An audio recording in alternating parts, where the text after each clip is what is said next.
कि दुल्हन की जो है वो दूल्हा से शादी के मौका पर फरमाइश की गई है शराब की, और इसके शराब की बोतल उसकी दुल्हन ने उससे डिमांड दुल्हन की जन्म से ये मजाक में कहा एक बात की वजह से उनका एक ही दिन के अंदर वो शादी का जो फंक्शन है वो टूट गया है।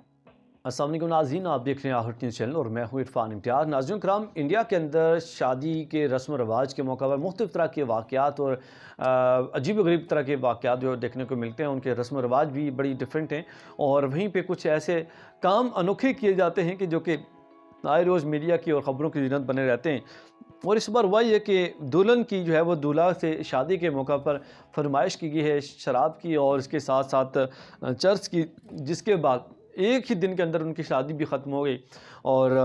यूँ उनको जो है वो अपनी शादी तुड़वा के दूल्हा जो है वो अपने घर भाग गया और दुल्हन वालों को उनके अपने घर जो है वो भगा दिया उसने। शराब की बोतल उसकी दुल्हन ने उससे डिमांड की, फरमाइश की शादी वाले दिन, और जब उसने उसकी डिमांड की तो वो दूल्हा उठ के जाने लगा। तो इसी दौरान उस दुल्हन ने कहा कि साथ चर्च भी ले आना। जब चर्च का बोला तो दूल्हा साहब को गुस्सा आ गया और दूल्हा साहब ने फिर उसके बाद बस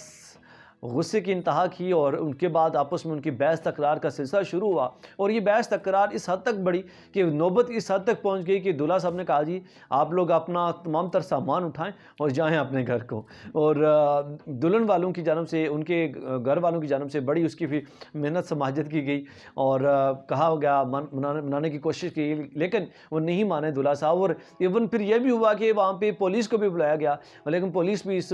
जो मामले को वो रफा दफ़ा नहीं कर सकी और उनको नहीं मना सकी और फिर आखिर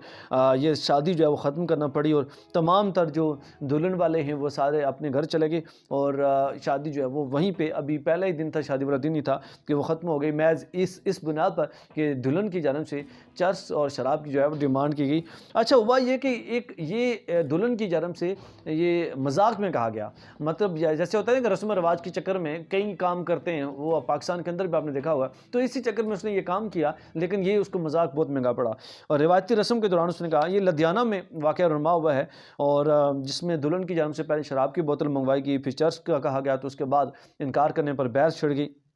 और दुल्हन के अहल खाना की वजाहत भी हुई, लेकिन इसके बावजूद भी दूल्हा साहब ना माने और बिलाखिर जो है वो शादी उसी दिन टूट गई है। और इस तरह के रस्म व रवाज के हवाले से आपका क्या मौक़िफ़ है? क्या इस तरह के रस्म व रवाज होने चाहिए? और जो कि अब देखिए, मतलब सिर्फ़ उसकी एक बात की वजह से उनका एक ही दिन के अंदर वो शादी का जो फंक्शन है वो टूट गया है। और इस तरह के फ़ुज़ूल जो है वो रस्म व रवाज नहीं होने चाहिए, बड़े ही बासलीका और ठीक है, आप जो नॉर्मल चीज़ें हल्का फुल्का खुशी आपने करनी है वो करें, बट ये जो इस तरह की चीज़ें जब आप रस्म रवाज के चक्करों में पड़ते हैं ना, तो ये आपके कहीं और कन्फ्यूजन और बहुत से डाउट्स पैदा करती हैं। तो दूल्हा साहब को डाउट हुआ कि शायद कि मेरी दुल्हन जो है वाकई शराबी है या फिर इस तरह का नशा और अद्वियात लेती है या नशे वाली चीज़ें लेती है, तो जिसकी वजह से ये मामला जो है वो ज़्यादा बिगड़ गया और उनकी जो शादी है पहले ही दिन टूट गई। इस वाले से आपकी क्या राय है? कमेंट सेक्शन में राय का इजहार करना ना भूलिएगा और वीडियो को लाइक करना ना भूलिएगा। एक नए व्लॉग से फिर हाजिर होंगे, इजाज़त दीजिए। अल्लाह निगहबान।